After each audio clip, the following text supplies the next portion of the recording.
Let's face it, liberals are offended by everything. Right on. And they have zero sense of humor. Right on. Huh? Right on. It's the party game that pokes fun at political correctness and liberalism run amok. But making fun of them is hilarious for the rest of us. So play right on and mock the progressive left and their fake news media counterparts in a variety of categories, such as race hustle, the wussification of America, earth snobs, Islam abomination, Hollywood hypocrites, and campus coddling. Feminism follies and rainbow games, and don't forget, millennial entitlement and many others. Right on, created by conservatives for conservatives. Because mocking the left feels so right on. Give the gift of all year long by going to RightOnGame.com. That's RightOnGame.com. Use promo code MOJO50 for a 10% discount. That's RightOnGame.com, promo code MOJO50 for 10% off. And while you're there, check out the new drinking game option. Warning, microaggressions contained in this box. Millennials and snowflakes will be offended by its contents. Retreating to safe spaces are highly recommended. RightOnGame.com, promo code MOJO50 for 10% off.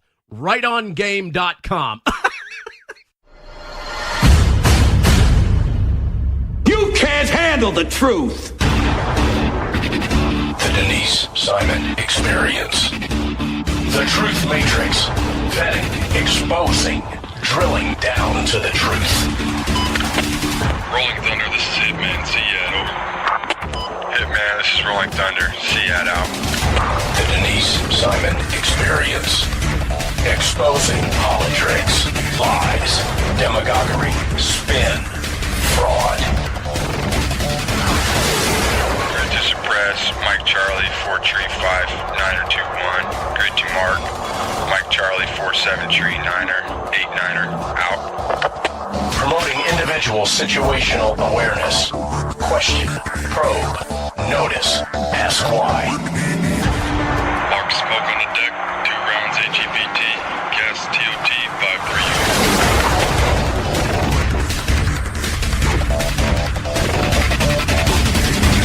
And now, the Denise Simon Experience. And welcome, ladies and gentlemen, to the Denise Simon Experience. I'm kind of giggling because I'm trying pretty hard to keep Sheriff Mark Lamb's attention, Sheriff of Pinal County, Arizona. And why am I trying to keep his attention? Because he's at the Las Vegas SHOT Show. And he's got a lot of interference going on around him. But welcome, Mr. Sheriff. Thank you. And if anybody has been to SHOT Show, they know how difficult it is to try to stay focused. It is overwhelming here. So I think there's, what was it? There were supposed to be around 5,000 or 6,000 exhibitors. Is that right? yeah, I heard that they said if you line them up all side by side, it's like 16 miles worth of. Oh, there must be lot. some massive size booths there. Yeah, there are. There's a lot of people pay. I mean, some of these bigger vendors, you know, your Glock and a few other vendors, they pay millions for booths to set them up here. So yeah, it's a big event. It seems, though, I think in the travels that you're going to see that some of these vendors are saying there's been somewhat of a slump in actual weapons sales. So the stores, the retailers are actually selling other services and making up for that. Have you heard some of that chatter? You know, I've heard a little bit of it. I mean, I can tell by the prices that obviously the market is, you know, there's a lot of supply and the demand is probably a little lower. Just we've got a good president in there right now, and that affects it. And it affects it positively. I think most people that are gun enthusiasts support the fact that we have a strong gun supporting president, especially in light of some of these bills that politicians are trying to pass across the country. Yeah, state to state, it's kind of getting really fractured here. But, you know, today some lawmaker actually introduced a piece of legislation raising the minimum wage to buy a long gun. So now that we have a pro-2A president, we're going to have to watch what this House does. Not that under Pelosi, not that it's necessarily going to get anywhere, but they're certainly going to try, correct? Yeah, it's chipping away at it. It's the old camel in the tent adage, first he sticks his nose in, and if you don't do anything, then he sticks his head in, and then his neck, and next thing you know, the camel's standing in the tent with you. So, I mean, we have to be very vigilant, because if not, they just chip away at it. Little things that don't seem that, you make a concession, it doesn't seem like it's a big deal. It's the start of something more. So, and that's the way it is with a lot of laws. Yes, it is. Well, poking around on the SHOT Show website, there's lots of seminars that are going on, lots of training, lots of educational classes. You even get a day at the range. Are you going to spend a day at the range?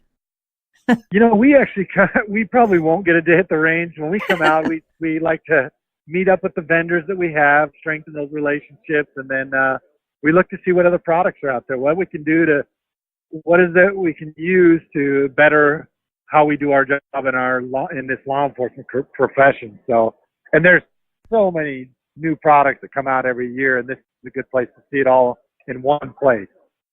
Well, I did see that there was a big push on innovation. Sheriff, is there chatter still on the 3D printing of weapons? I really haven't heard much about that lately. I'm sure it's there, but there's bigger issues right now in the media, and that's what takes people's focus. That's the flavor right now. I mean, I know obviously border security is what everybody's talking about. So things change. There's ebbs and flows in what's important. I haven't heard a lot of chatter about the 3D printers.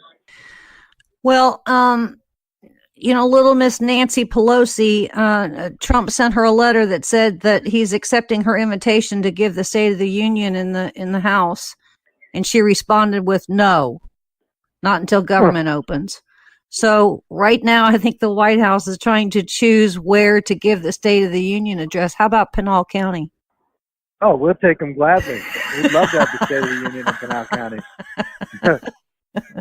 I mean, how ridiculous is it that, these are like a bunch of school kids, and I guarantee you, if we would have made Congress non-essential to where they weren't getting their paychecks, that budget would have been passed weeks ago. But we've got 800,000 people out there on the line, and I don't feel like Congress is doing anything to change that.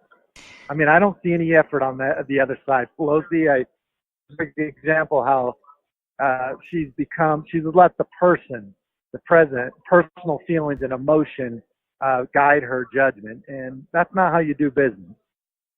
Your Border Patrol's not getting paid. What's the general attitude of Border Patrol these days? And now we're going into almost a month here without a paycheck.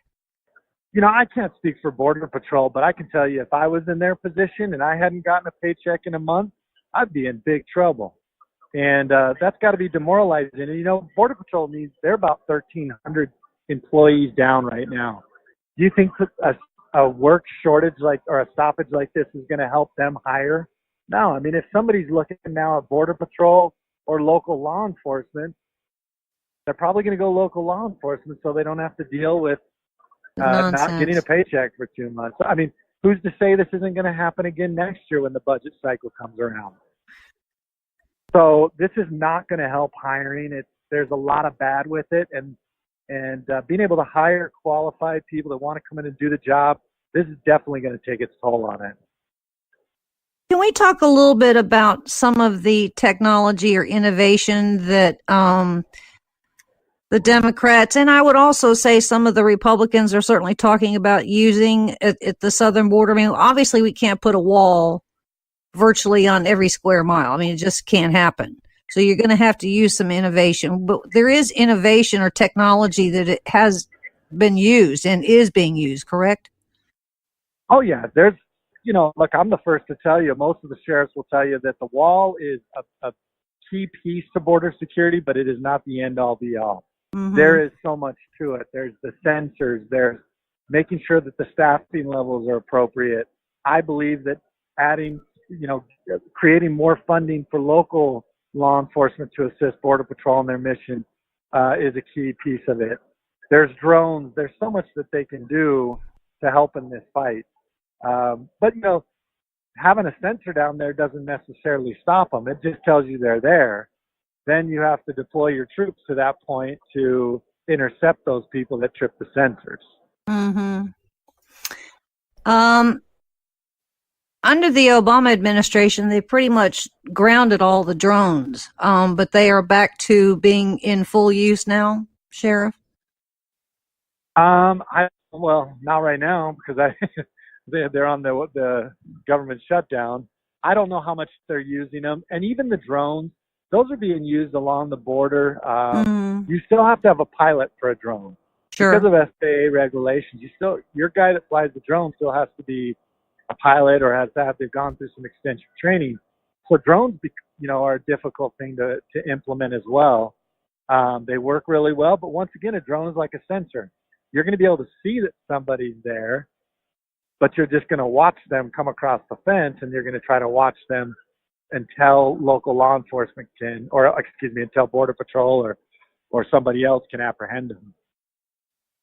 It seems to me like probably the most effective guys are those that are on ATVs in capturing. Is that a true statement? Yeah. The guys that are on the border, on the ATVs, I mean, some of those areas are so thick with brush and different things that it's very difficult. And at night, it's very difficult to find these people. They were wearing camouflage. Like they're very good at what they do as well. And when I say they, I mean the cartel.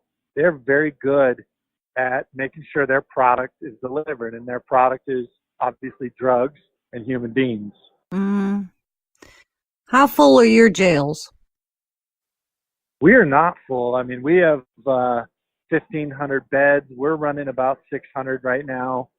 We usually maintain about 10 to 15% of that population are here illegally. Now, and it's important that the listeners understand that most local law enforcement does not have we don't have the ability to arrest anybody for immigration status. Whoever's in my jail that's not here legally was arrested for a crime that they committed in our county or in our state. Okay. And so anybody in my jail that is illegal, committed a crime, they're gonna go through the legal process just like anybody else would. And when they're done, because we're a 287G jail, we will turn them over to ICE.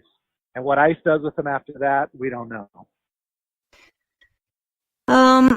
This is all, I think, going to get even more complicated. Are you forecasting some big changes coming out of some immigration plans or in joint kind of investigations with Border Patrol, perhaps? Hey, we're for anything that helps with border security. We're for anything that's going to protect our communities from drugs and human trafficking. And, we also want to help where we can in protecting our country from the hits on the economy that we take. It's 40% of all illegal drugs are coming across the border in Arizona. Now, that doesn't mean 40%. 40% of all illegal drugs are coming across the Arizona border. Wow. And so we feel the responsibility to hold the line, because some family in Iowa is going to be affected by this. Somebody in Nebraska's grandchild is going to get hooked on heroin because we didn't catch it. And it's important that's why security is so dang important for every community across this country. And what's sad is we don't always feel the effects of the drugs as much as maybe Ohio does. Yeah. Because they don't always stop in our community. They come through our communities. I mean, I'm not going to tell you that a little bit of it doesn't stop, but the majority of those drugs are going to keep going north. They're going to keep going east.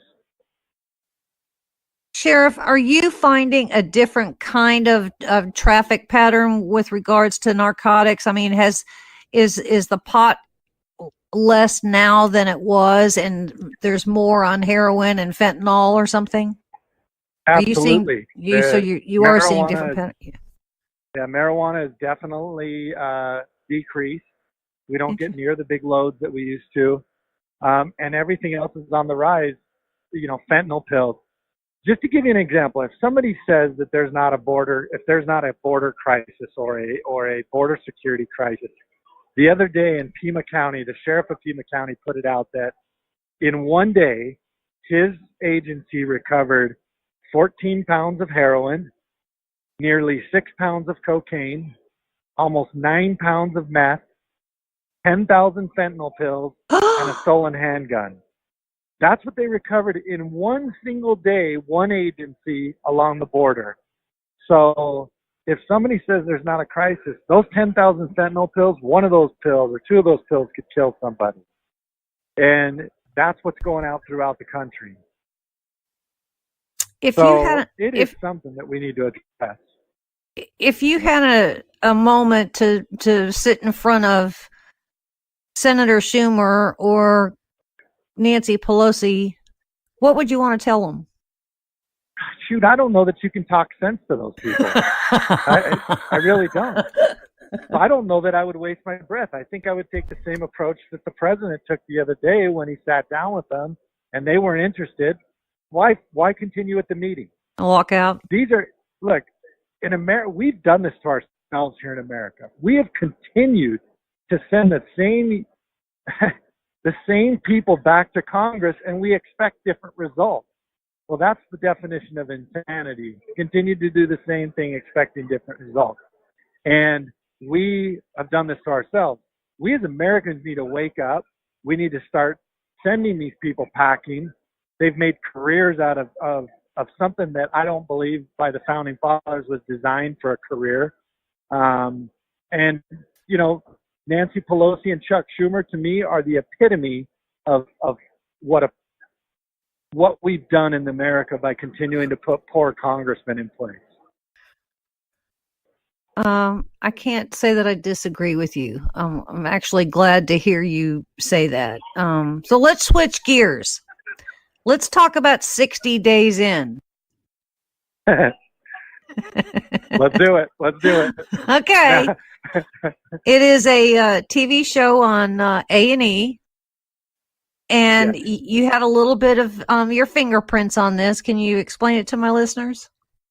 Yeah, so what we did is this is the 5th season. So they've done it in 2 other jails in Indiana, 2 in Fulton County, Atlanta. And so they approached us early on. We weren't quite ready. Then they approached us again, and we said, you know what, let's do it.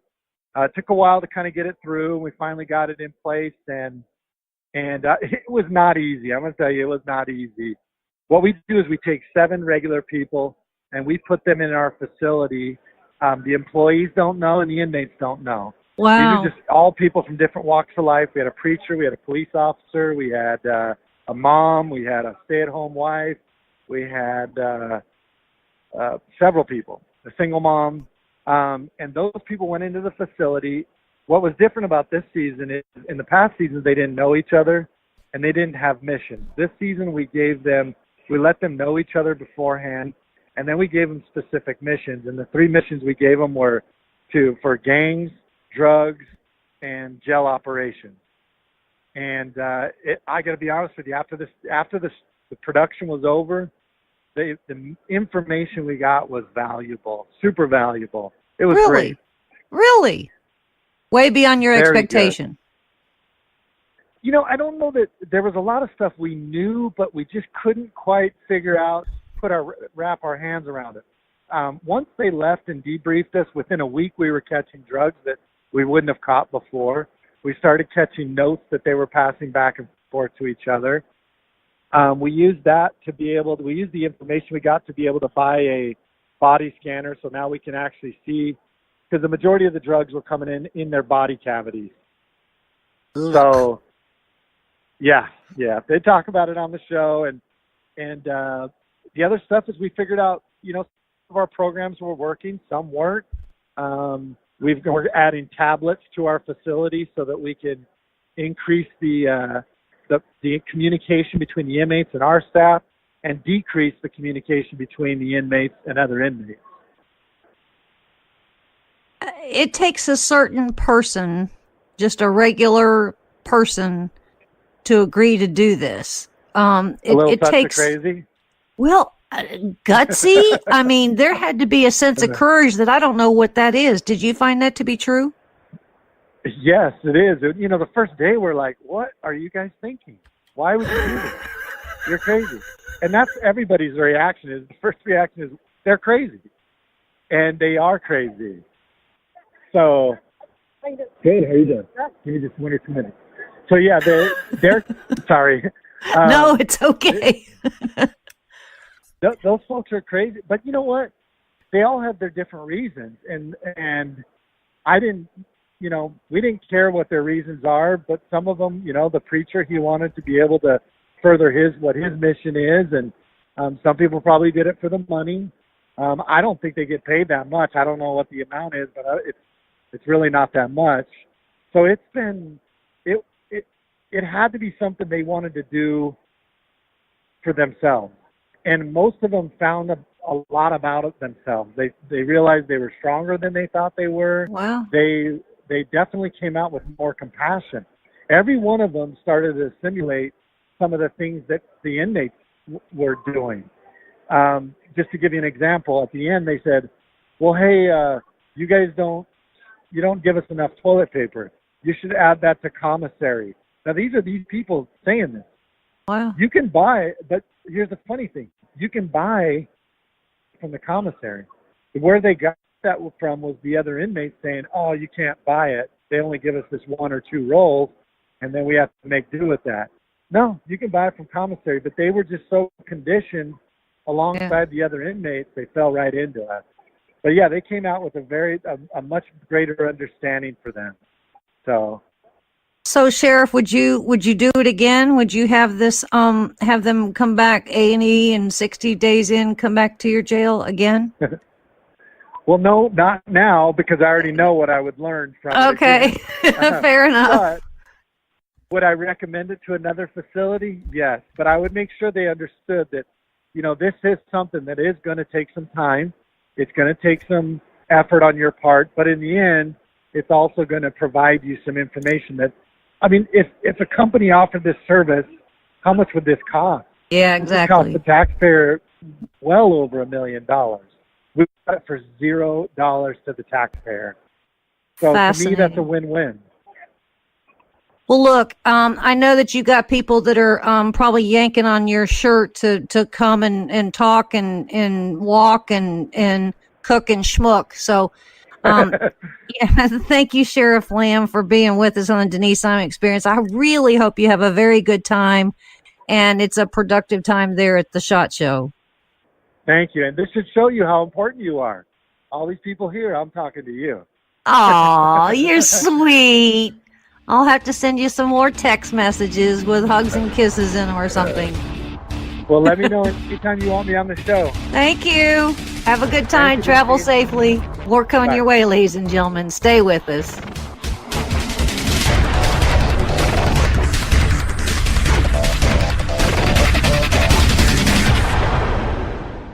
This is Don Newen with Cowboy Logic Radio, and I carry my Sig Sauer 9mm every day. It's like a MasterCard. I never leave home without it. And I'm glad you do, given that you work in Atlanta every day, talking about a rough place to work. Well, Donna, I would say that most of our beloved Cowboy Logic Radio listeners not only own, but carry their weapons too. It's just the thing to do nowadays. So do I, Don. And we need to share with our listeners a fantastic weapons company, Tar River Arms. Oh, and I should mention, they were founded by United States Marine, enough said, right? Badass-o-matic. TarRiverArms.com. That's TAR Riverarms.com. Tar River Arms, America's first virtual gun store, makes it easier and more comfortable than ever to purchase your firearm online. And through 3D interactive experiences, you can even view and inspect that gun you're purchasing. They even have weekly specials that eliminate shipping and broker fees, Donna. Great guns, great prices, and great service. And remember, Tar River Arms is veteran-owned and operated. Don, would you expect anything less from a Marine? No, ma'am. At TarRiverArms.com, you can search by caliber, manufacturer, and firearm types. Revolvers, semi-automatic pistols, including your SIG, Don, short barrel rifles, long rifles, shotguns, and NFA silencers. They even have very hard to find products such as the H&K MP5. Totally badass. Tar River Arms have some of the coolest high-end tactical weapons made, all at great prices. TarRiverArms.com, U.S. Marine owned and operated. Hoorah! Hey gang, did you know that the big cellular companies fund liberal causes and candidates, not Patriot Mobile? You're correct, Donna. Did you know that the big mobile companies have spent over $100 million to elect liberal candidates? They also fund liberal causes, agendas, and organizations such as Planned Parenthood, not Patriot Mobile. Here's how it works. You, our beloved Cowboy Logic Radio listeners, pay your cell phone bill every month. Then Big Mobile takes your money and gives millions to liberal candidates who authorize subsidies to provide free cell service, Obama phones, to do-nothings who vote for more liberals so they can keep getting more free stuff that you pay for. Not Patriot Mobile. So here's how you fight back. Switch to Patriot Mobile with unlimited plans starting as low as $20 a month and stop funding the big cellular companies. Feel good about funding the right agendas. Every dollar you spend makes a statement. What message are you sending? And it's easy to switch. You can even keep your same number, and they've got great nationwide coverage that includes Double D Ranch. Visit them online at patriotmobile.com or call them at 1-800-A-PATRIOT. And for any of the guilt-ridden liberals, that's 1-800-272-8746. Created by conservatives for conservatives. Their name says it all. Patriot Mobile. Do it now. patriotmobile.com or 1-800-A-PATRIOT. Ladies and gentlemen, what message are you sending?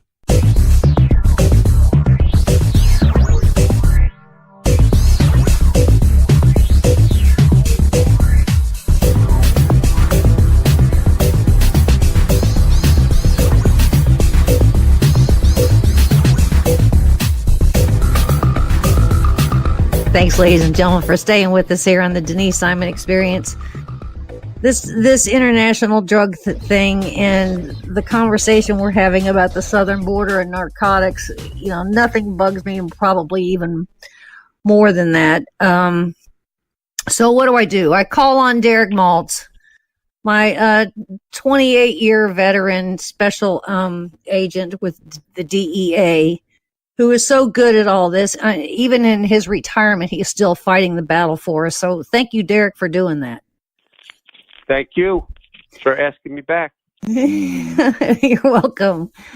All right, look, we're hearing now that Venezuela is in a full-blown revolution, and the United States, along with the Organization of American States, have all recognized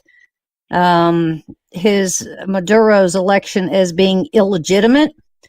So we have essentially named another president. And as a consequence of Venezuela, as a consequence, Maduro has said, okay, I'm going to cut off all diplomatic relations with the United States like we had any to begin with. But here's the deal. We're talking about Maduro in Venezuela, but the one person we don't seem to be talking about that I think you have some knowledge of is Tariq al-Assami. Is that right? Al-Assami?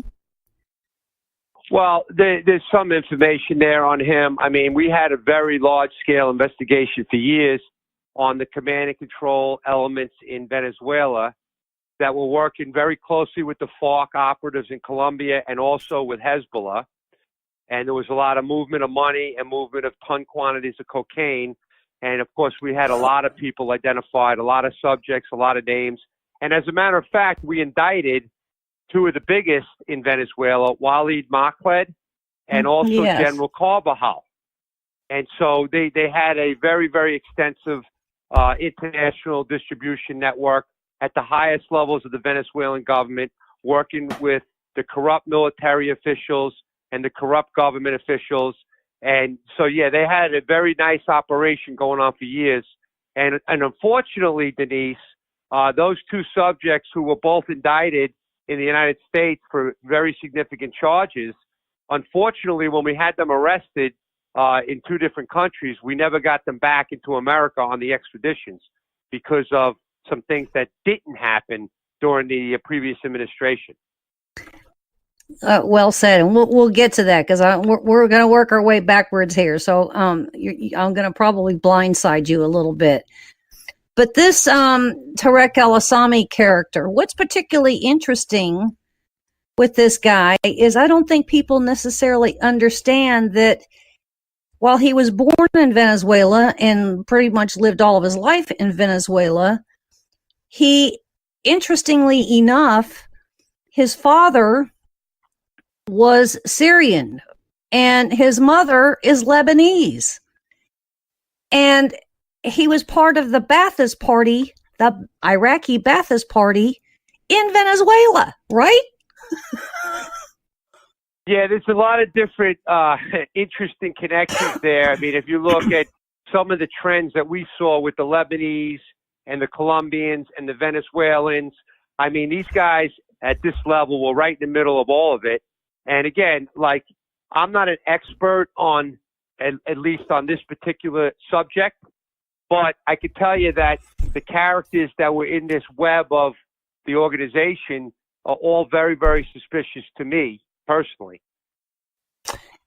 This is really kind of remarkable. I mean, where we are today, what we're hearing in the news and what's going on in Venezuela, the layer of global corruption, global money laundering, narcotics, associations, it's really epic. I don't think anybody could take an hour and really describe it all. So, well, I mean, his father was a big supporter of Chavez, right, in the early 90s. Yeah. I mean, and the whole news, his father was arrested and all that stuff, right? Yeah. So, yeah, there's a lot there. There's a lot there, and I think a lot of it will start coming out. But, Denise, just so you know, okay, let's make something really clear. When we talk about Cassandra, that's one of the things that really irritated me and some of my investigators, because when you get cooperators like Waleed Mokled and you get cooperators like General Carvajal back in the U.S. Judicial system, they start talking about stuff. This is how we would be way more knowledgeable on these corrupt officials and these connections in Venezuela. That's how law enforcement learns of these things, Denise. And that's why we're still pissed off about the opportunities that were lost. Well, you'd have to be. And, in poking around, I'm seeing that this Tarek al-Assami character met with the minister of the economy for Syria. She flew from Syria over here to Caracas a week and a half ago. A week and a half ago. Yeah. Pretty sad, right? And so, look, you and your investigators, I don't even know how you guys cannot just want to protest, the Department of Justice or, something. I mean, because Project Cassandra kind of came to our attention because of a very in-depth article written by Josh Myers in Politico. It was a remarkable. Yeah, go. Can I just go back to something, because you're talking about Maduro, right? Yeah. So are you all familiar with the nephews, right? Yes. That were arrested by the DEA, and the guys that used to work for me, some of them were involved heavily in this investigation. So you're aware of that, importing the cocaine into the U.S., and they were sentenced to some big-time sentences, right? Yeah. These were the nephews of, the First Lady.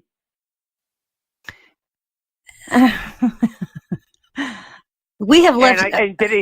And Denise, so you're aware of the details that are coming out of the Chapo Guzman trial, right? About specific amounts of money going to specific people in Mexico at the highest levels of Mexico. You're aware of that, right? Yeah. And what's interesting about that, Denise, is the fact that I don't think the public, right? It's easy to say, like, okay, so-and-so's testifying and the guy's just trying to save his own butt, so he's going to say anything to keep himself out of jail.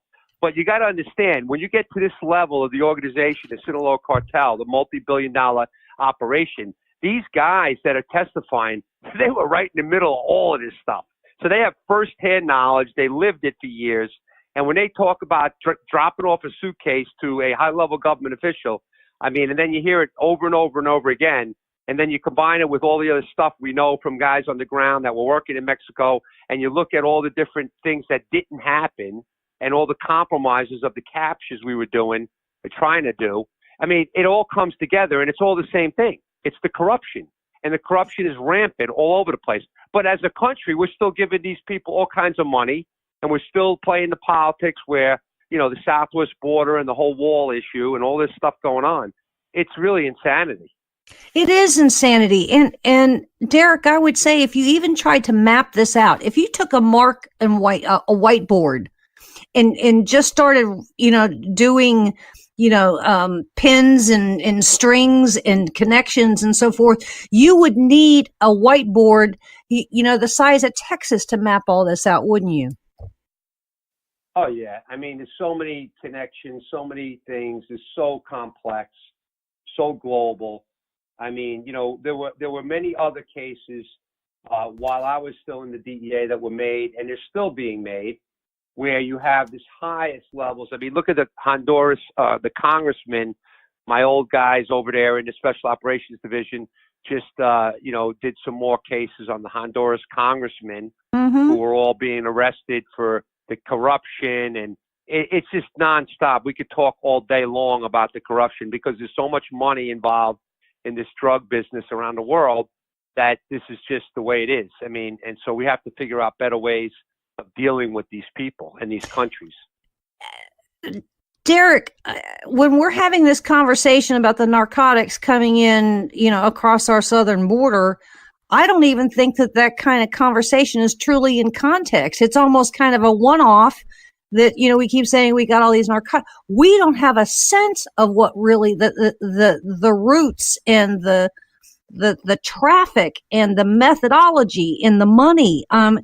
It's kind of like nobody really wants to take, peel off a layer or two and say, ladies and gentlemen, do you understand what is truly happening here? Not just coming into the United States, but going into Europe, going into the Middle East. We got Africa. So Denise, are you aware of this particular thing? Because it's very relevant to what you're talking about. So one of the big trends that we identified for years is just multi-tons of cocaine going into Africa, and never really understood it, really didn't have good sources on the ground. But the guys investigated. So just this past week, there was a guy, David Cardona, who was indicted in the U.S. by my old team over there on narco-terrorism charges, and he was extradited. He was like the command and control Colombian in Africa, He was arrested. I think he was arrested, I'm trying to remember, Croatia, I believe, and they brought him back on an extradition. But this guy was involved with these narco-terrorists, this one particular group. They were designated in 2013 by the State Department, Ansar al-Din, Dean. I'm not familiar with the group. Yeah. But this group, were involved with the surface-to-air missiles and manned and unmanned, aircraft looking to go after the United States, operating all over West Africa. And this guy was also involved with what they call air cocaine, which was that big 727 that crashed in the Sahara Desert with like 9 or 10 tons of cocaine on it, many years ago that no one knew what was going on. So it's the same web of people, the Venezuelan command and control working with the Africans, with the Hezbollah, with the Al-Qaeda cells. And it's just this unbelievable web of complexity of this global transnational criminal network that's very, very difficult to peel apart. Yes, it is.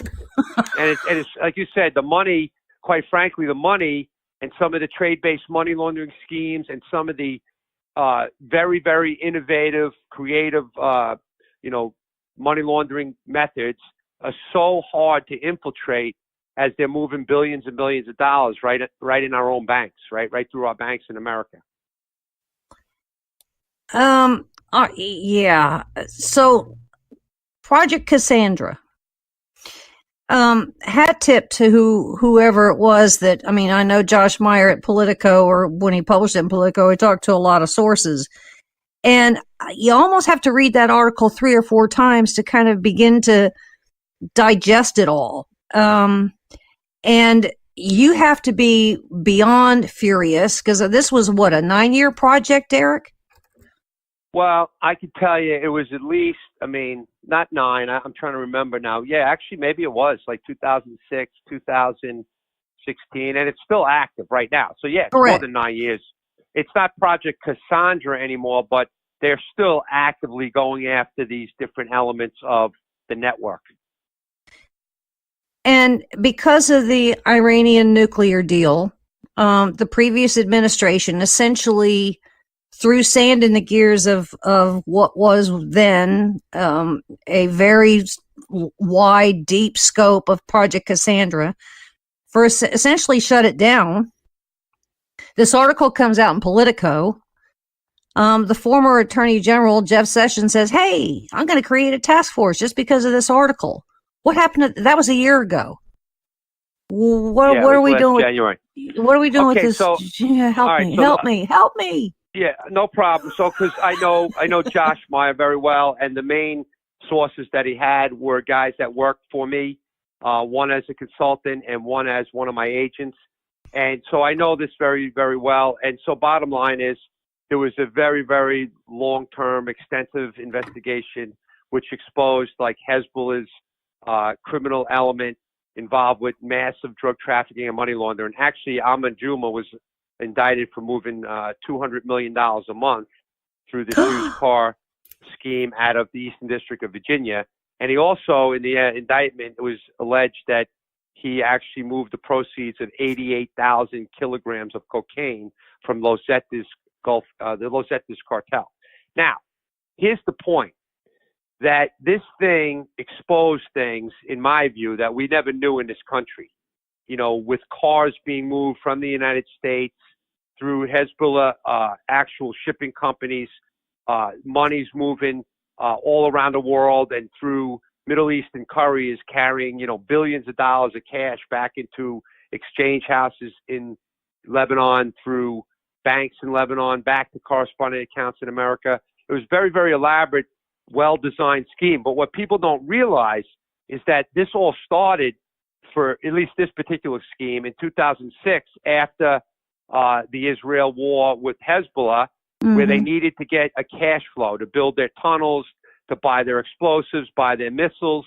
So they came up with this very, very creative global trade-based money laundering scheme, making like it was a legitimate used car business, worldwide used car business. But it was all funded by tons of cocaine that were coming from South America into West Africa, being sold in Europe and Asia, Africa, Australia. So they were very, very creative.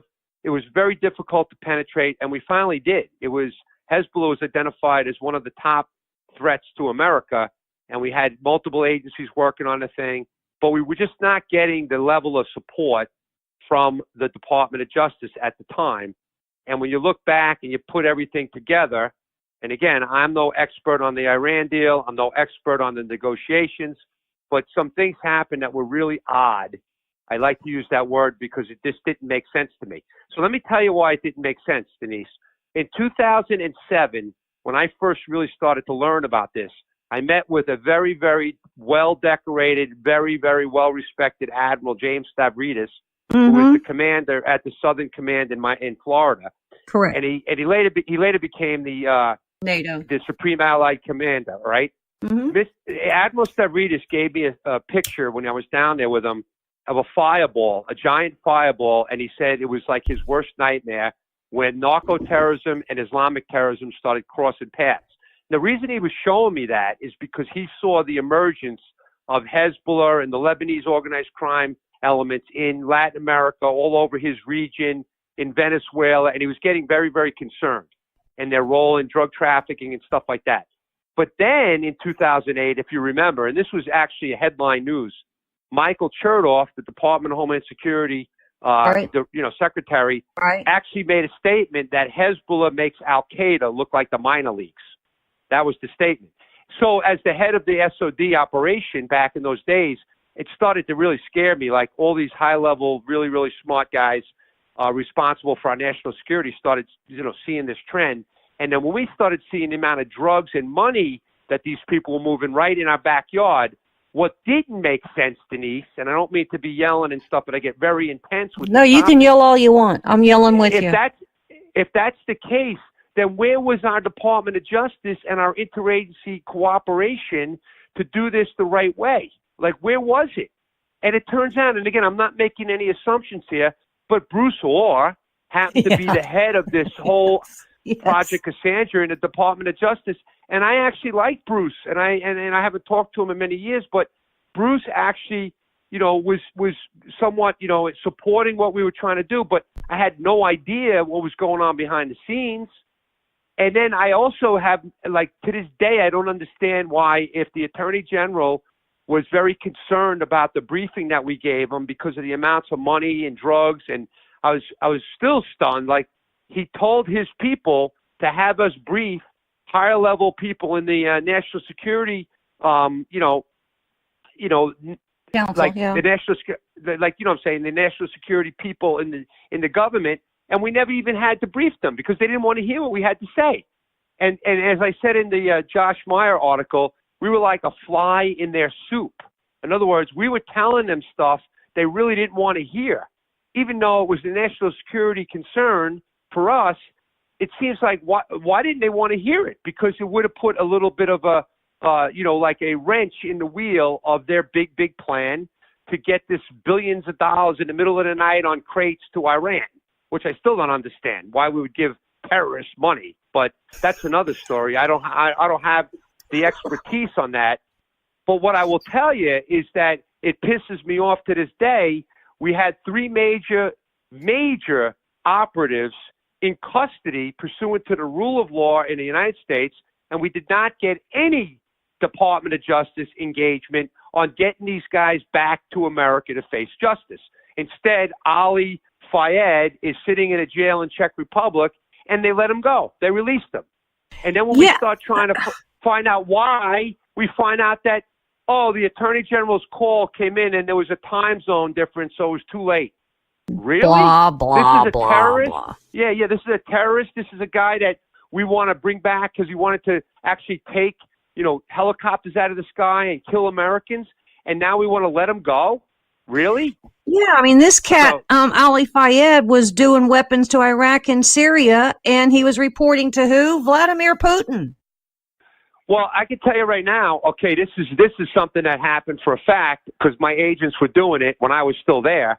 There was a meeting, an undercover meeting in a hotel room where the informant that was talking to this guy, Ali Fayed, was kind of joking around about bringing an actual head of an American back to Ali Fayed, and they were high-fiving, having a good time, and Ali Fayed was all excited about that, like bringing in the head of an American, like he liked that.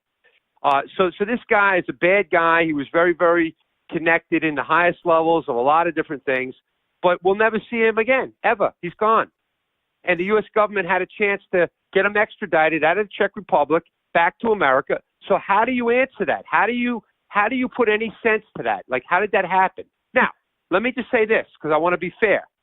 Maybe, because I'm not privy to all of the intelligence that other agencies have, maybe there was some incredibly sensitive, very important reason why they had to do what they did.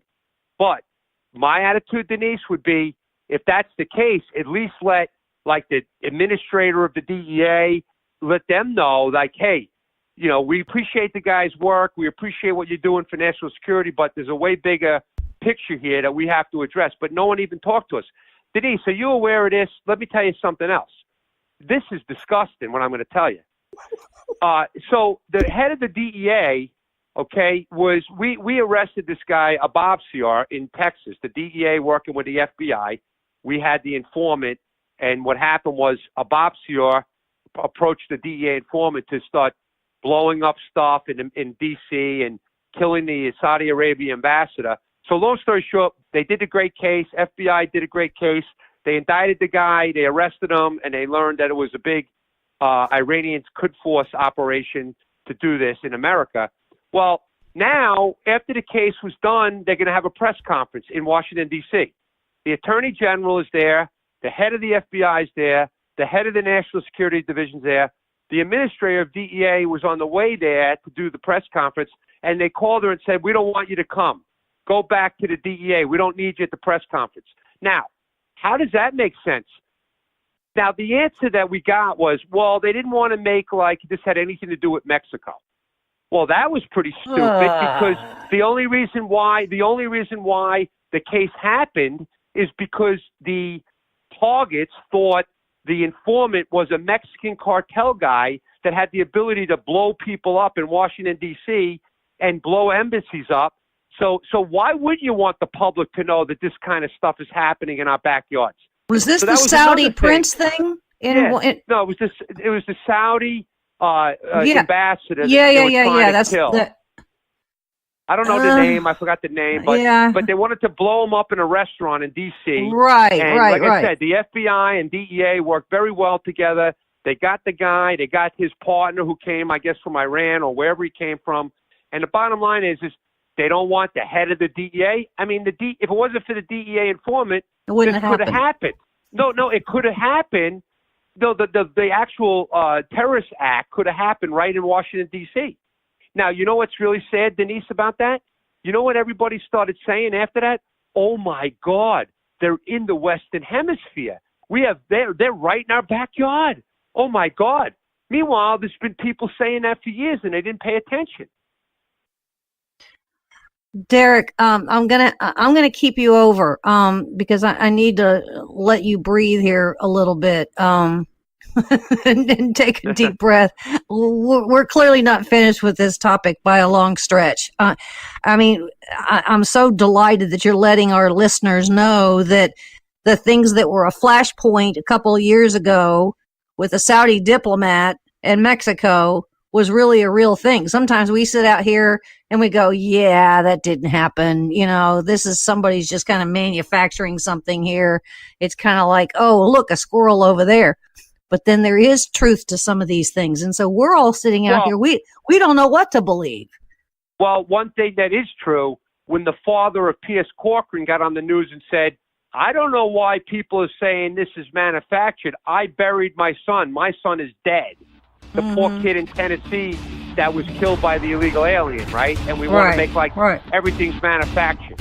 Yeah. Well, just take a deep breath here. We're coming back shortly, so hold on.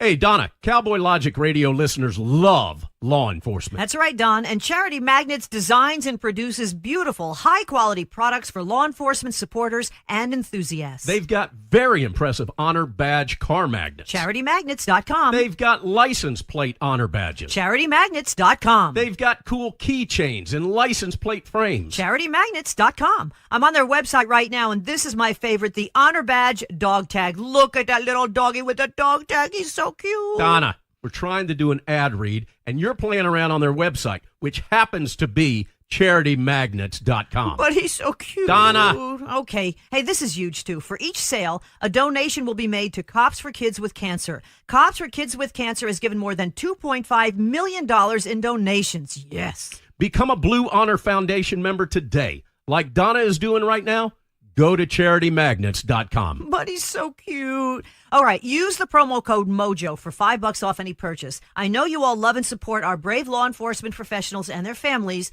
Show your support today by going to CharityMagnets.com and check out that little puppy. He's so cute. Hey, Don, can we go to the pound, get another rescue dog, please? Pretty No, please? Donna, no. 5 rescue dogs are enough, but I'm going to CharityMagnets.com, and I'm making some purchases right now. Become a Blue Honor Foundation member today. Enter MOJO at checkout and get $5 off. CharityMagnets.com.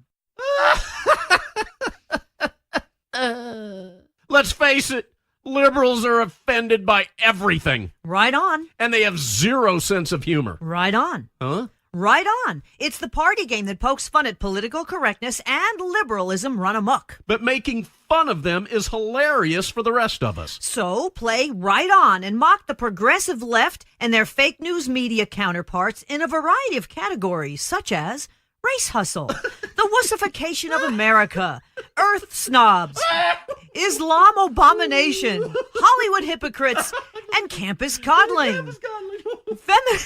Feminism follies and rainbow games, and don't forget millennial entitlement and many others. Right On, created by conservatives for conservatives. Because mocking the left feels so right on. Give the gift of all year long by going to RightOnGame.com. That's RightOnGame.com. Use promo code MOJO50 for a 10% discount. That's RightOnGame.com, promo code MOJO50 for 10% off. And while you're there, check out the new drinking game option. Warning, microaggressions contained in this box. Millennials and snowflakes will be offended by its contents. Retreating to safe spaces are highly recommended. RightOnGame.com, promo code MOJO50 for 10% off.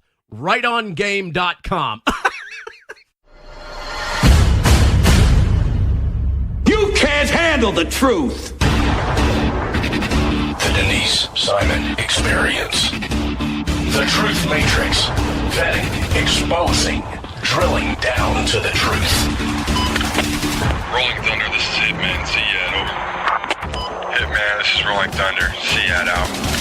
The Denise Simon Experience. Exposing politics, lies, demagoguery, spin, fraud. Grid to suppress. Mike Charlie, 435-9er21. Grid to mark. Mike Charlie, 4739er, 89er, out. Promoting individual situational awareness. Question, probe, notice, ask why. Mark smoke on the deck. 2 rounds HEVT. Gas TOT 53U.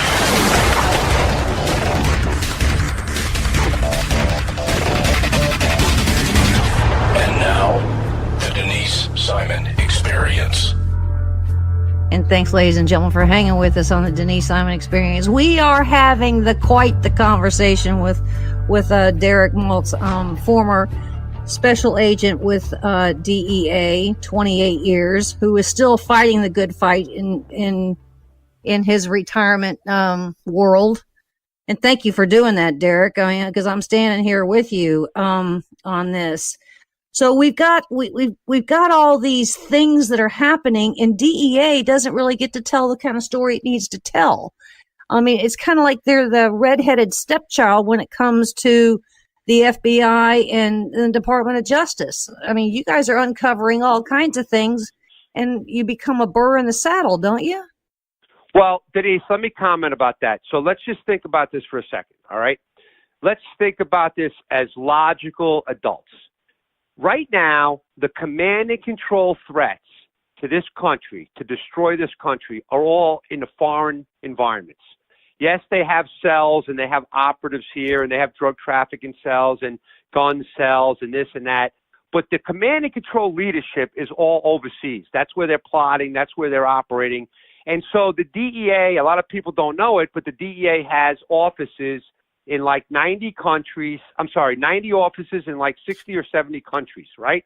Mm-hmm. And so the DEA has been there for so many years. The DEA has developed incredible relationships with the counterparts, the law enforcement counterparts that actually go out and do the work with us, but they do the work. I mean, DEA agents overseas are not actually running around doing the surveillance and doing the wiretaps. Right. They're actually providing the intelligence, working closely with the counterparts, but the DEA is relying on our friends and partners.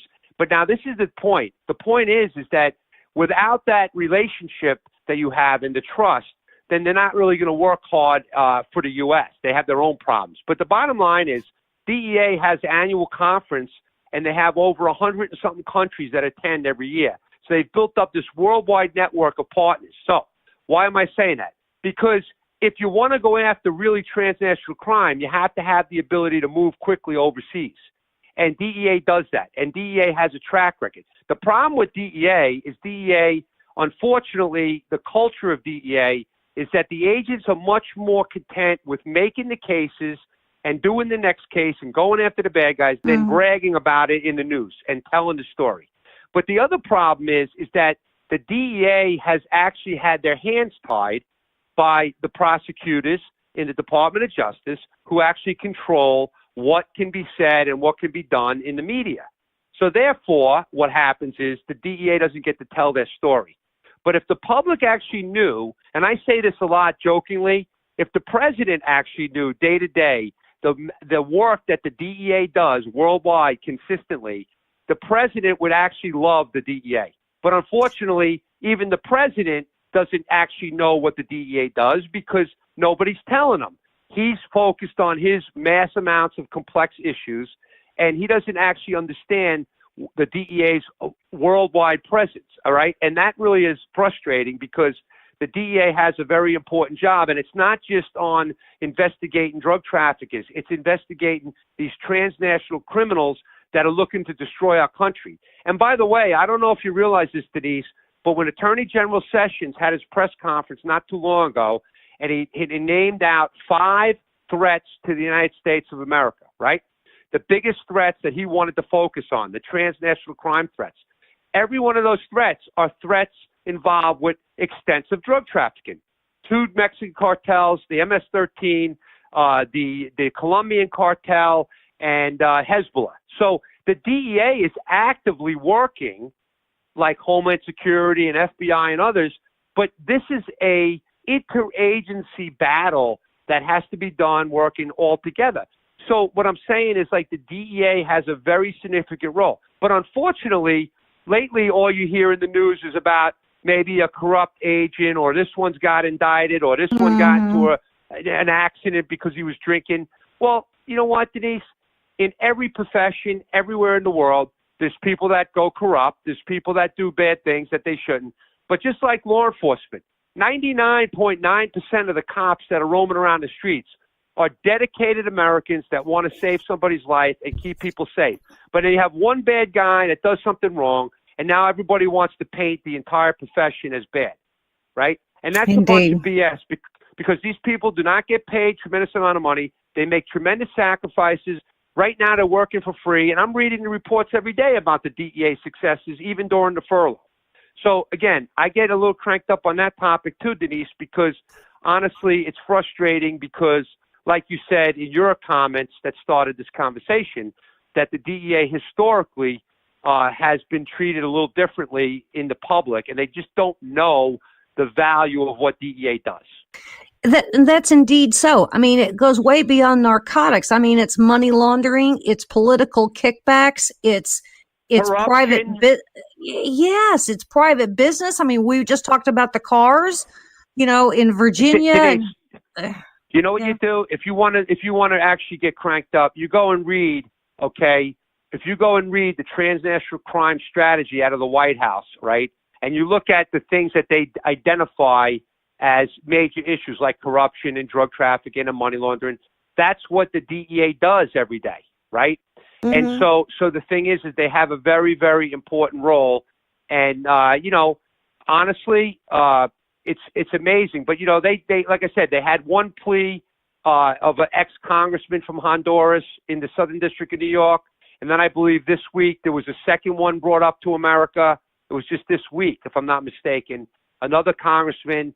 They've gone after corruption all over Central America. They've gone after corruption. And now, even if you read the press, the president is now finally, he's threatening to cut the aid to Honduras and Guatemala, right? Because of the corruption and everything like that. Now, if it was up to me, Denise, and I've been very active on social media with this, and I'm telling you, it seems a little bit extreme. It probably will never happen because of politics.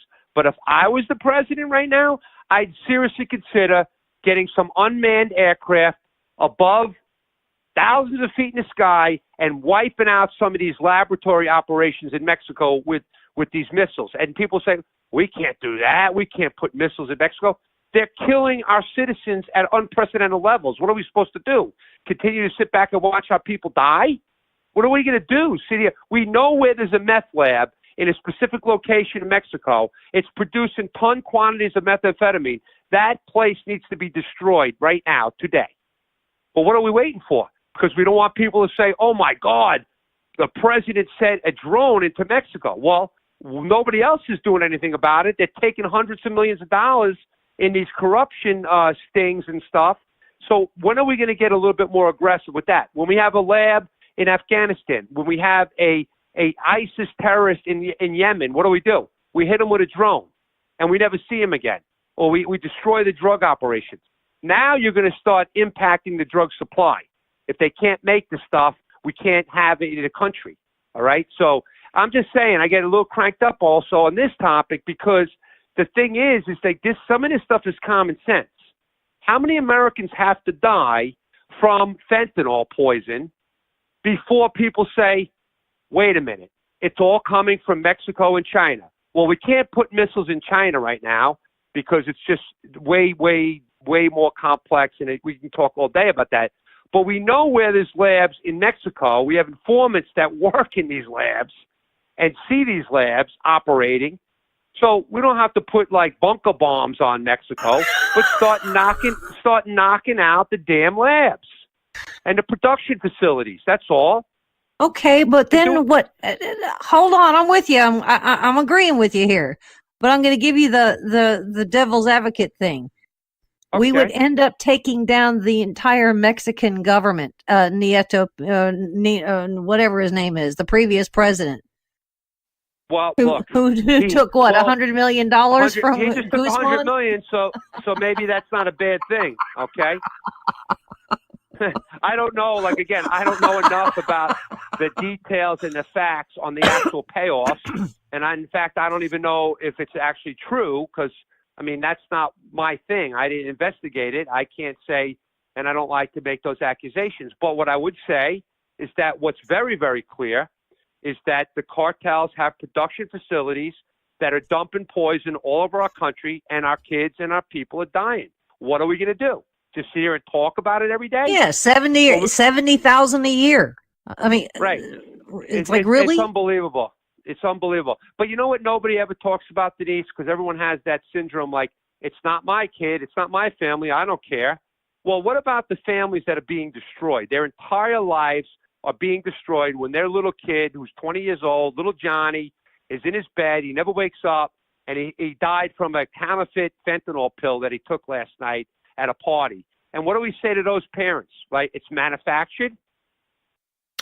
Well, even though it's not their own kid, perhaps, I will tell you it's their own tax dollars. Oh, my God, that's another whole story. You see, you like cranking me up, I think, Denise. I tend to do that to guests from time to time. It's all right. I don't mind. Yeah, I mean, look, we're having to re-educate law enforcement so they can give countermeasures. You know, they become, I would say paramedics anymore on the streets. Then we got to put these people into free drug programs. Then we're going after, pharmaceuticals because they're over prescribing this, and that's okay too. But they're still not hitting the real problem here. And so we've got tax dollars that are, oh man. Hey, Denise, can I just do one thing? Because I want to make sure you're clear on this, because this is important. Okay. When we talk about the Arbobsia case, right, there's a couple things that are really important. Number one, the reason he got involved with even doing this is because of his cousin in Iran, who is a high-ranking member of the Quds forces, okay? Uh-huh. And basically, Arbobsia lived in America. He was doing his own thing. He had his own work or whatever. Arbobsia went to the DEA informant, obviously didn't know he was an informant, because he thought the guy was part of the Mexican drug cartel. And what did they want to do?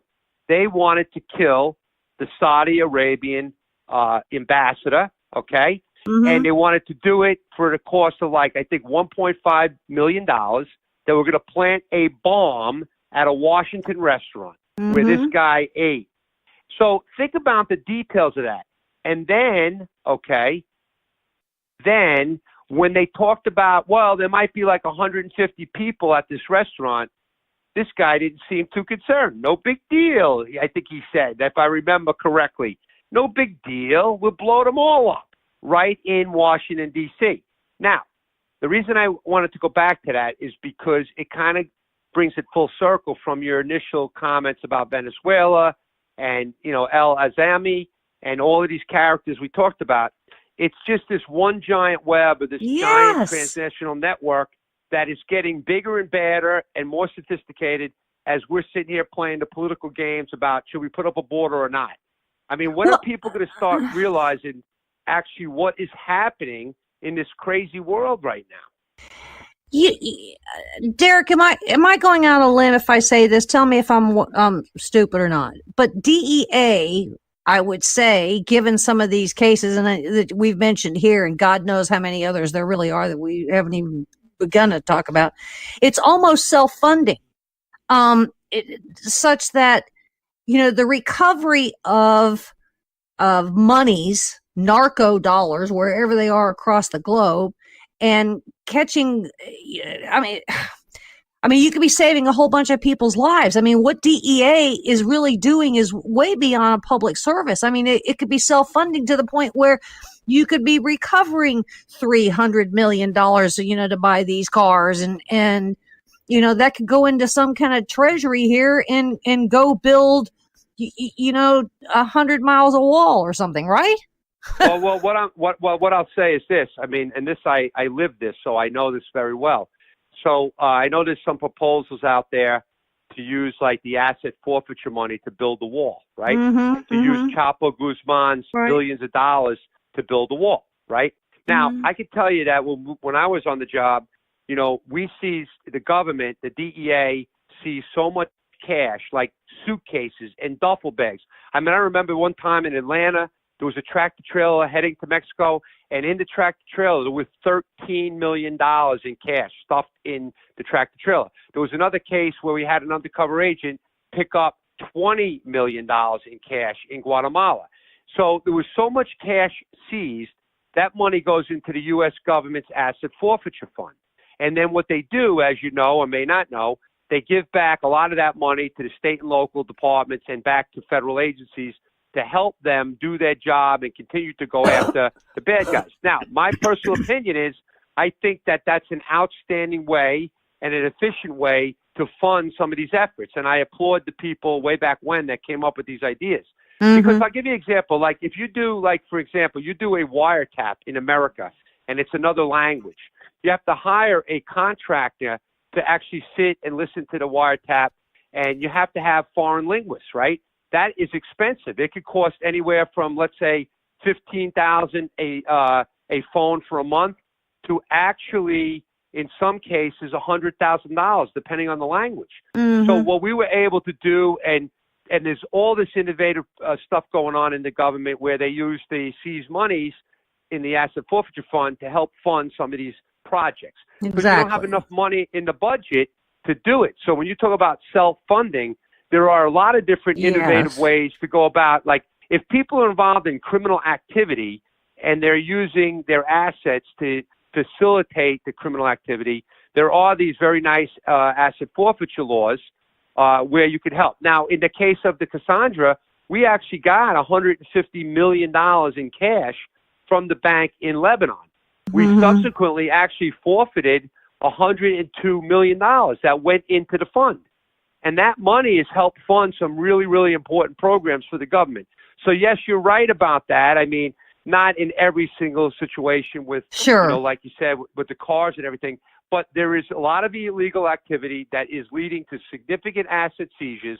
So I think the government should look at more and more of that innovation to actually be able to use. Because I used to love it, Denise, to be able to say to congressional staffers how my operation is being funded by the bad guys' money in a lot of ways. Cool. And we used to joke about it because, the taxpayers would have no problem with that, right? It's better than spending their money. Exactly. Well, goodness, Derek, I mean, we've covered an awful lot of ground here, and we just don't really, I appreciate you telling us how really worldwide this is. When you start poking around here and you see France and Colombia and Africa and Brazil and Mexico. Denise, don't forget Australia. You know why? One of the reasons that these Colombian drug entrepreneurs decided to branch out their business to Australia is because when I was working at the SOD, 1 kilogram of cocaine would sell for approximately $300,000 in U.S. equivalent. And so if you're running a business, let's say you're running a business in New York, and you could sell a product for $10 or you could sell a product for $1. What are you going to do? Right? You want to make, a business wants to make the maximum amount of money and they want to reduce the risk, right? So if they sell drugs in Australia, A, they're probably not going to go to jail because of the extradition laws and conspiracy laws are not like the U.S. And then they're not going to get extradited to the U.S. and they're going to make, 10 times the money.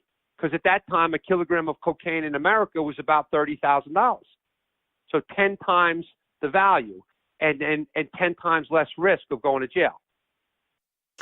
Absolutely remarkable. Hezbollah, the Zetas, the Ali Fayeds, Africa, Assad, Venezuela, Putin. I mean, you can go on all day. You can. One of the things, just so you know, when I was also in the same group of these really good agents, and DEA has, like I said, this worldwide network, but we had a case where the son of Suriname, I believe, he was involved in a major cocaine conspiracy and also setting up a Hezbollah training camp. And he was also arrested. Dino was his name. And he's the son of the president. I believe it was Suriname. I'm trying to remember. But, yeah, it's all over the place. They're setting up these operations. They're making all of this money. And these people are corruption is like one of the biggest issues. We don't even begin to understand how ugly this world really is. And Dino Borderais, he was the guy, Denise, Dino. Okay. His son of the president. And if you read the news on it, he was setting up a Hezbollah training camp right in Suriname. Ladies and gentlemen, if you get a chance, look up Josh Myers and Project Cassandra that was in Politico last year so you can begin to put in context what Derek and I have been discussing here. Hugely important. And we can see just how there's a whole nother layer of news that we're not getting that we really should be getting. And Derek, we're so pleased that you were with us and kind of give us a situational report here. Because it's really terrifying, and what's going on at that southern border when they talk about narcotics, I think is kind of like they're almost minimizing. They are minimizing the big problem here. But Derek Maltz, thank you for being with us on the Denise Simon Experience, and I hope you'll come back soon. And ladies and gentlemen, there's more coming your way, so stay with us.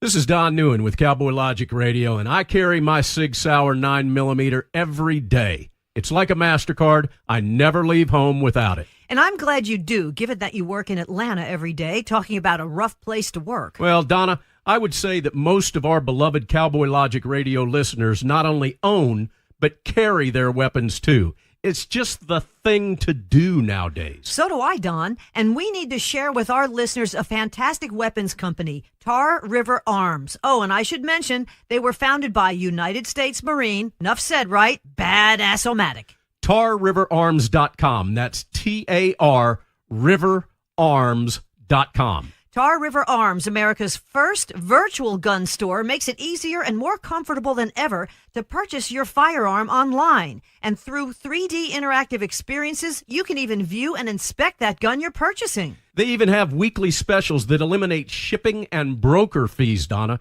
Great guns, great prices, and great service. And remember, Tar River Arms is veteran-owned and operated. Don, would you expect anything less from a Marine? No, ma'am. At TarRiverArms.com, you can search by caliber, manufacturer, and firearm types. Revolvers, semi-automatic pistols, including your SIG, Don, short-barrel rifles, long rifles, shotguns, and NFA silencers. They even have very hard-to-find products such as the H&K MP5. Totally badass. Tar River Arms have some of the coolest high-end tactical weapons made, all at great prices. TarRiverArms.com, U.S. Marine owned and operated. Hoorah! Hey, gang, did you know that the big cellular companies fund liberal causes and candidates, not Patriot Mobile? You're correct, Donna. Did you know that the big mobile companies have spent over $100 million to elect liberal candidates? They also fund liberal causes, agendas, and organizations such as Planned Parenthood, not Patriot Mobile. Here's how it works. You, our beloved Cowboy Logic Radio listeners, Pay your cell phone bill every month. Then Big Mobile takes your money and gives millions to liberal candidates who authorize subsidies to provide free cell service, Obama phones, to do-nothings who vote for more liberals so they can keep getting more free stuff that you pay for. Not Patriot Mobile. So here's how you fight back. Switch to Patriot Mobile with unlimited plans starting as low as $20 a month and stop funding the big cellular companies. Feel good about funding the right agendas. Every dollar you spend makes a statement. What message are you sending? And it's easy to switch. You can even keep your same number, and they've got great nationwide coverage that includes Double D Ranch. Visit them online at patriotmobile.com or call them at 1-800-A-PATRIOT. And for any of the guilt-ridden liberals, that's 1-800-272-8746. Created by conservatives for conservatives. Their name says it all. Patriot Mobile. Do it now. patriotmobile.com or 1-800-A-PATRIOT. Ladies and gentlemen, what message are you sending?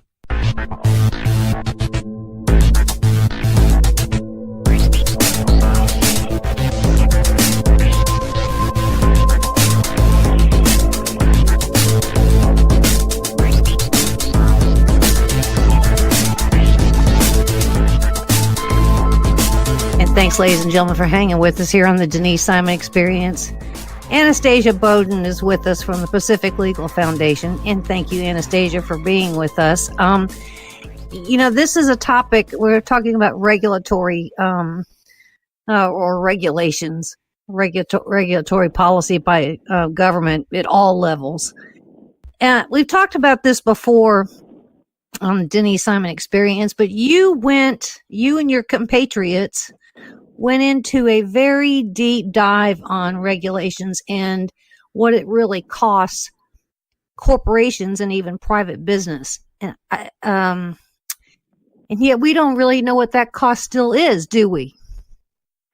No, we don't, because even though some costs are quantifiable, they can add up how the government can add up how many taxes it gathers, certain business taxes or whatnot, or how much it makes off of regulatory permits.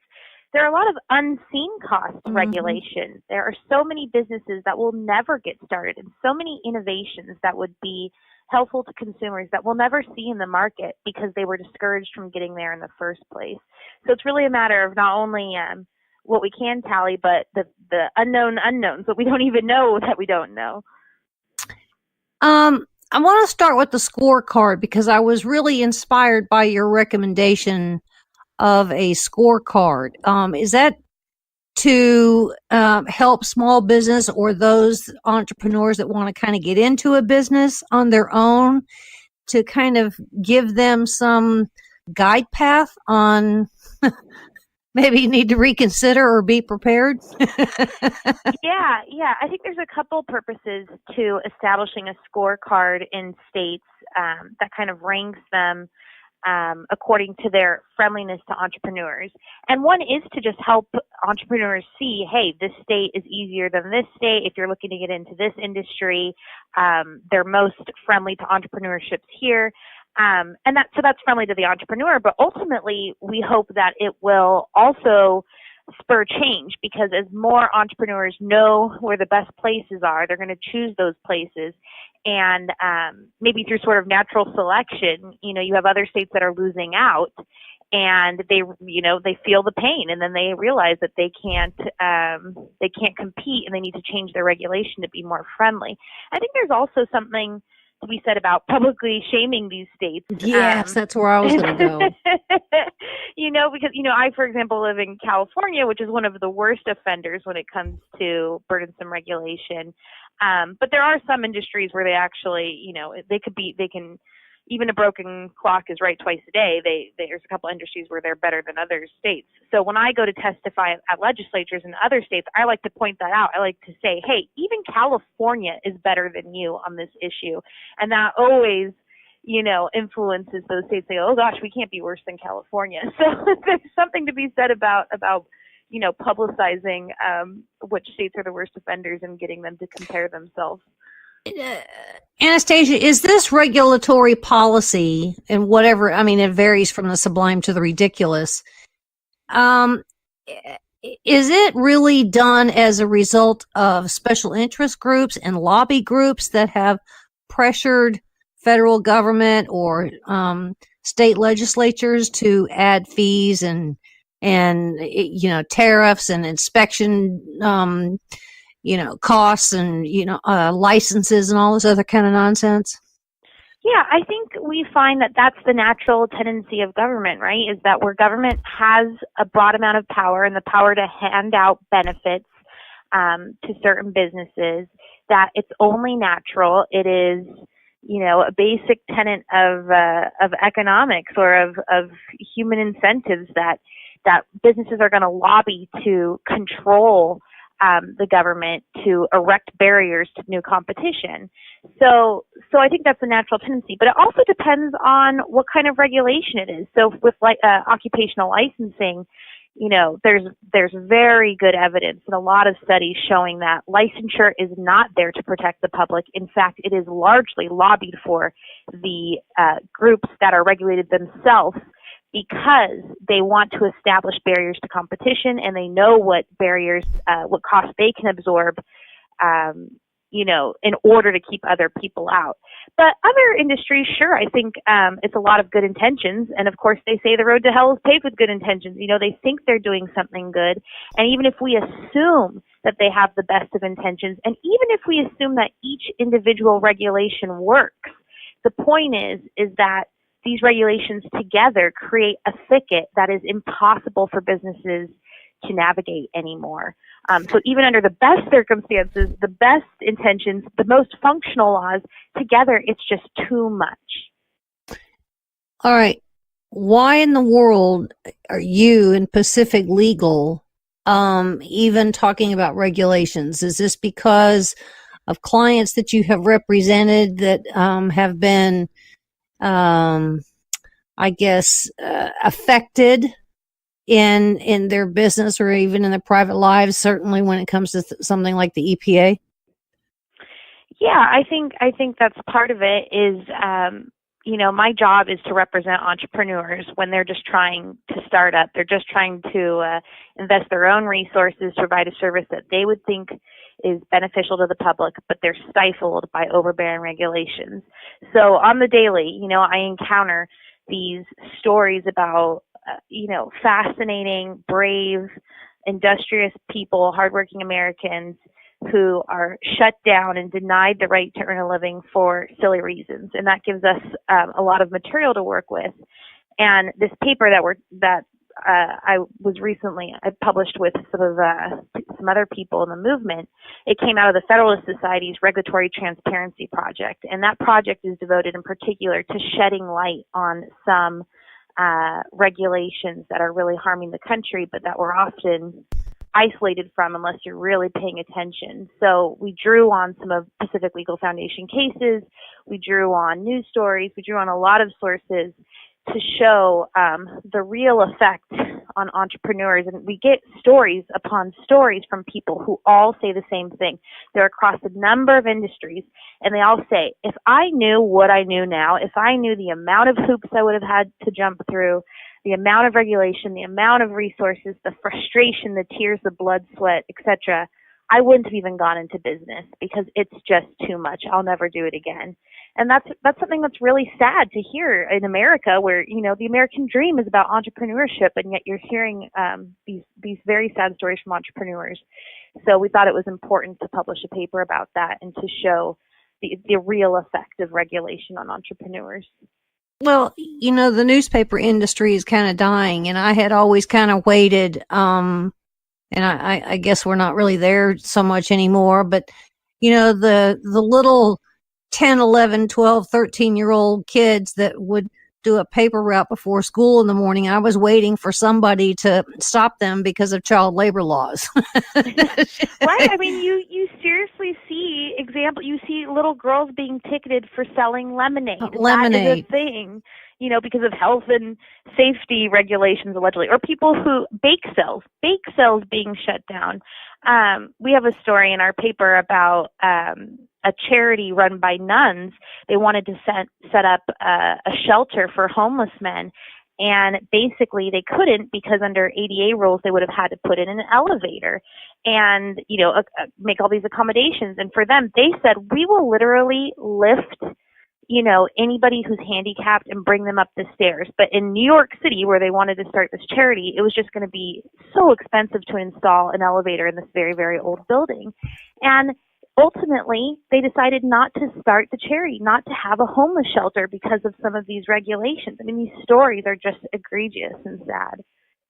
There's almost a book to be written there with those kinds of stories. If you are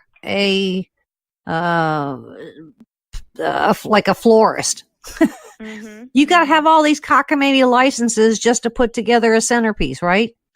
That's right. Yeah, there's a state where you actually have to go through 2 tests, 2 practical exams. I mean, how absurd is that? How can you even know if you're going to pass? I mean, what's aesthetically pleasing is in the eye of the beholder. And yet you have, members of the industry, let it be known, because they're the judges of these exams. So you have established insiders who don't want any competition judging the exams about who's putting together good enough floral arrangements and determining who's going to be their competitors.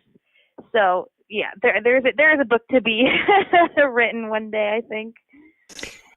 A lot of people do a lot of fun things in their homes. They make homemade beer, homemade wine, especially beef jerky. And, they end up with a, handful of customers, their friends and their neighbors and, 7 or 8 people at church. And then all of a sudden, they think, oh, well, maybe I can expand on this and maybe I can build on this. And then they find out, not so much, right?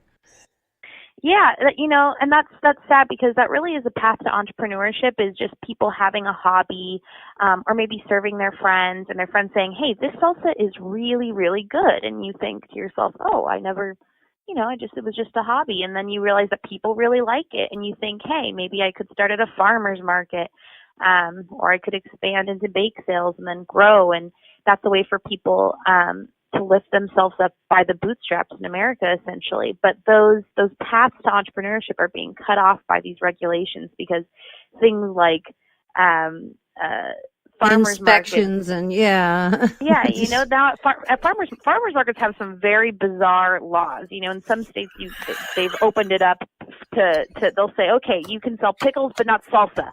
Or usually the reverse. I really hate that when they say salsa but not pickles, because I love pickles. And a lot of states just outright ban pickles being sold at farmers markets. I mean, these just bizarre laws that are cutting off the ability of people to build on their hobbies and to create economic opportunity for themselves.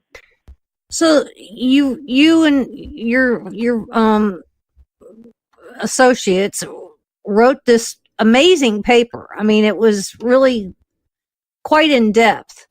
What is your real message in all of this? Is this and what's the distribution? Yeah, so our message is that, we try to take, even though I think most of us probably are skeptical about the intentions of regulation or its effects, the purpose is to appeal to a broad audience and to say, okay, even assuming that everyone here, all regulators have the best of intentions and that each law is individually justifiable, look at what we're doing to small businesses in America.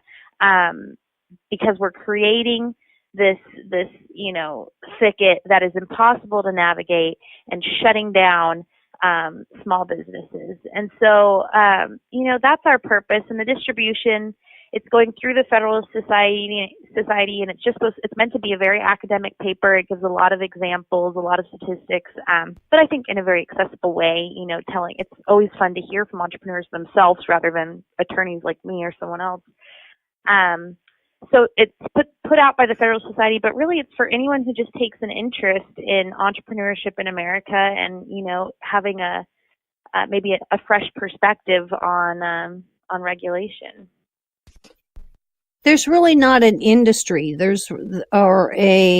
industry that's exempt from any kind of regulations. I mean, we've talked about the little person home making beef jerky to corporations. whether it's electronics or whether it's just even babysitting. Right. There's really not anything that's exempt, is there?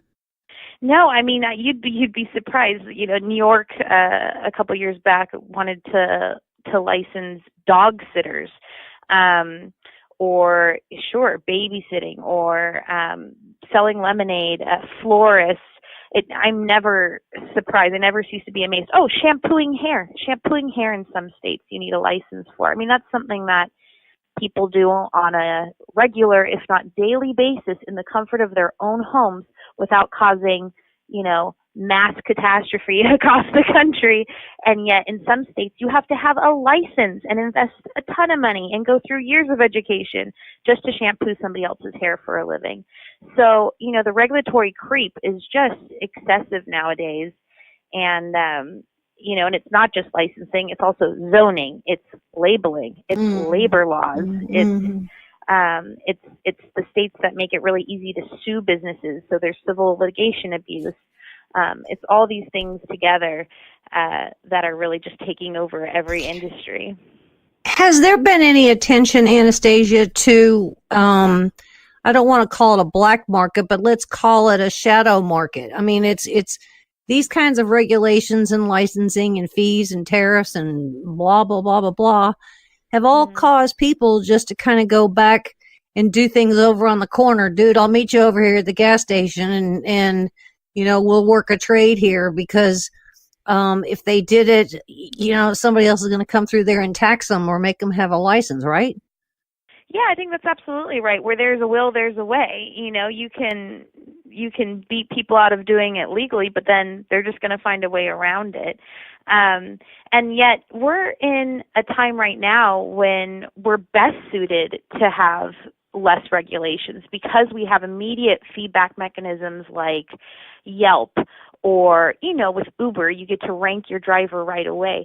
We don't need these overbearing regulations, and it's silly to assume that the government, can do it better with licensed bodies that are, licensing bodies that are staffed by members of the public or members of the industry, who have an interest in regulating their competitors to death.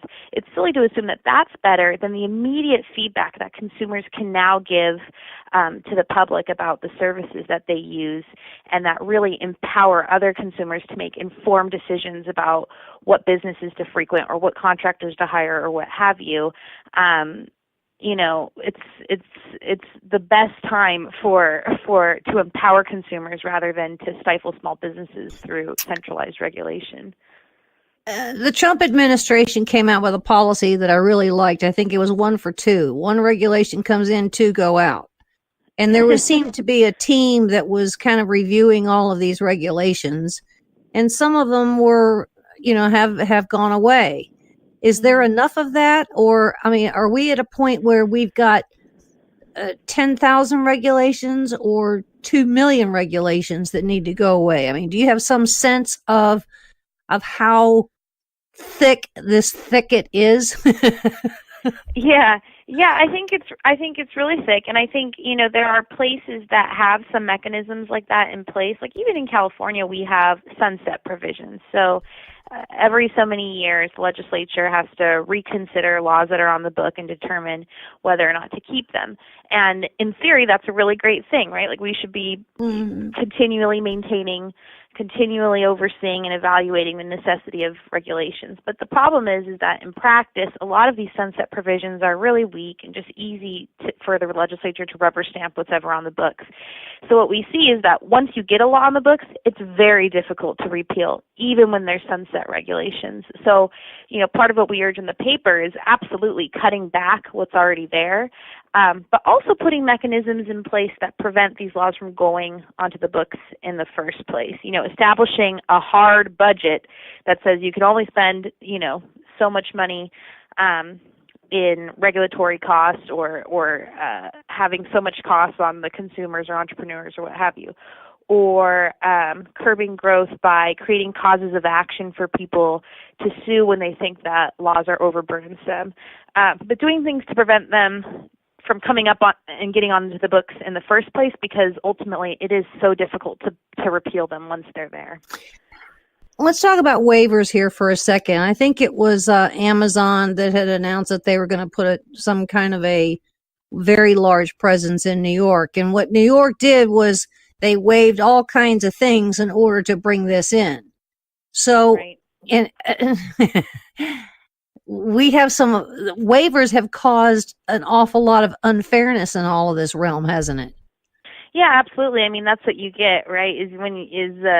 When it's so hard for businesses to get in, then you get the powerful businesses who are asking for exemptions. And I think I personally would take the view that what is good for the goose is good for the gander. You know, if there's a regulation on the books, we should impose it uniformly, not just because that's good for the rule of law, but because it makes people actually feel the costs and, creates incentives or creates a constituency who's going to ask for repeal. You know, the solution, I don't think, is to piecemeal let exemptions into favored industries. It's to get rid of these laws altogether, and it's really unfair and undermines people's respect of the law, people's respect for regulation when they create waivers like that. Even though, I'm all for Amazon, but that's not the way to go about it. Well, is it fair to say that a regulation really is law? I mean, we use all these other kinds of words in some kind of obscure nomenclature like permits and licenses and fees and inspections and labels and all, but they really are law, aren't they? Yeah, they are law, absolutely. And because they have a real, it's illegal to not comply.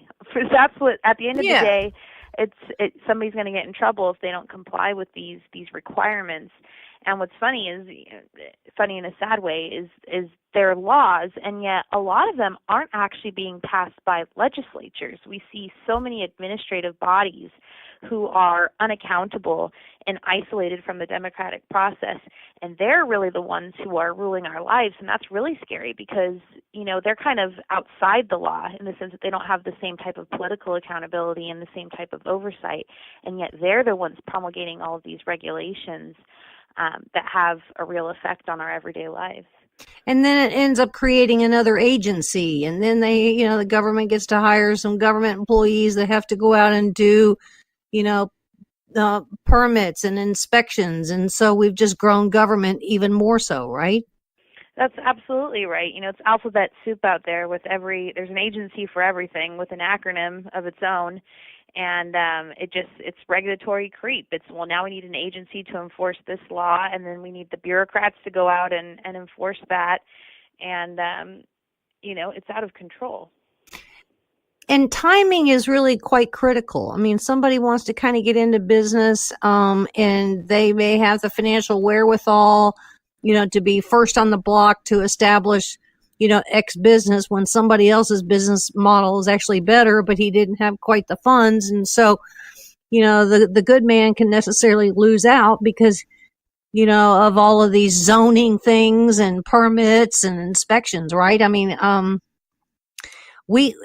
don't even know that we can calculate how many people have decided they just don't have the stamina to endure this maze of chaos, correct?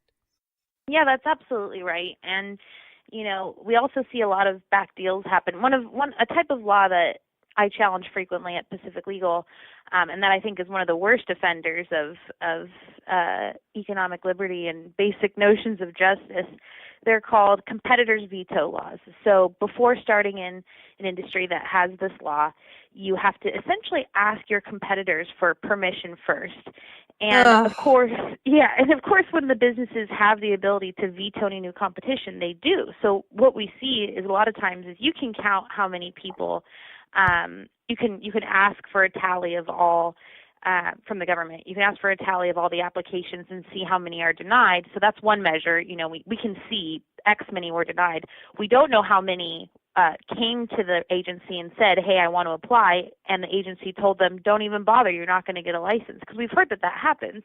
So we don't have count of that because there's no actual application. People just say, forget it. And then what we also see is that some people do go into business, but what they end up doing is they end up purchasing the business from an existing business holder. So they go and apply for, permission to start their business, and the competitors all say no. Except they say no unless you buy me out of my business. And so that's something that people forget to count too. I mean, that's a cost. Nobody should have to buy someone else out. They should be able to start their own business if they wanted to. But that's another measure that some people forget to look for, or these backdoor deals. So yeah, there's just a lot of ways to count, but there's a lot of things that we miss when we try to count the cost to entrepreneurship. Yeah, the consequence, I think it's almost impossible to measure on the economic growth that's being stifled because of regulations at the city, state, and federal level. So, ladies and gentlemen, you can find this fascinating paper at regproject.org, Managing the Regulatory Thicket. How long did it take you to do this paper? Well, it took the group, and it's not just me. We had a group of authors together, and it took us, upwards of 6 months, just brainstorming what the topic was going to be, and all completing different sections together and reviewing it. It was a group effort. It was a lot of work, but I'm really proud of the paper, and I hope people take a look. It's really quite fascinating. It kind of tells a whole different story on why our growth has been so stifled when, Americans are typically, I would say, entrepreneurial in spirit, risk takers, but, some of them have just gone, I don't have the endurance capacity for all of this. So congratulations to you, Anastasia, and to the others that helped with this paper. We appreciate your time here on the Denise Simon Experience. Might check in with you again soon to see what the response has been. So well done. Thanks for having me, Denise. All right. Thanks, ladies and gentlemen, for being with us on the Denise Simon Experience. And we'll see you again very soon.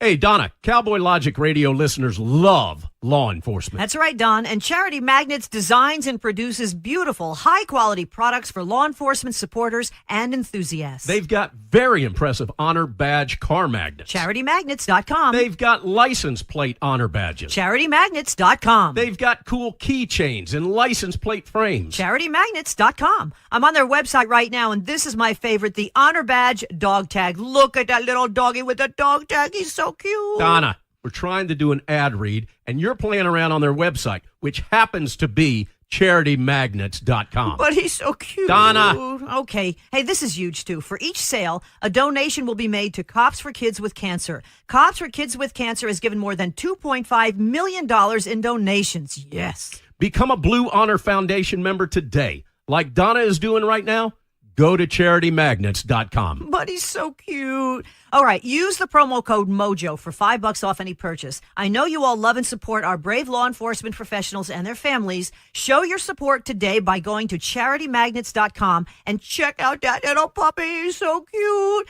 Hey, Don, can we go to the pound, get another rescue dog, please? Pretty No, please? Donna, no. 5 rescue dogs are enough, but I'm going to CharityMagnets.com, and I'm making some purchases right now. Become a Blue Honor Foundation member today. Enter MOJO at checkout and get $5 off. CharityMagnets.com.